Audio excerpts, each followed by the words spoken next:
Ka United Democratic Party, Yelani UDP, kadang penkriak syak-syak nak kebentak election MDC syaka KHASI Hills Autonomous District Council, bagi Giant Hills Autonomous District Council kebenlong haka arpui terik urampang ahaja apusan.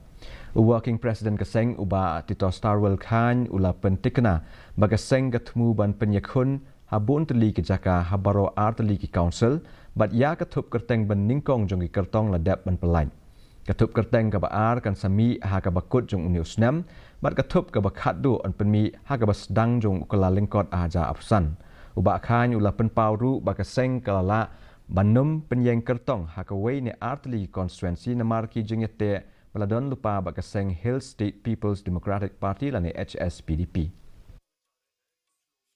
Kalian ke parti UDP ini lah pengkreat kemudian first list jong candidate inilah dia release dia mentaruh perai syaman kot muslim ni saya release saya ke second list nama tidak don shoot na po Giant Hills berbentuk na po KHASI Hills Autonomous District Council apa ni declare saya ke second list nanti how January bat kan sadan saka third list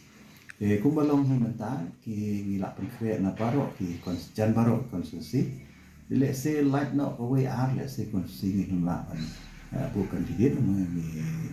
dan betul stu jemut bakat tu ni ki nang yang jong ka jangki bagi parti kon ka HSPDP Ka KHASI Hills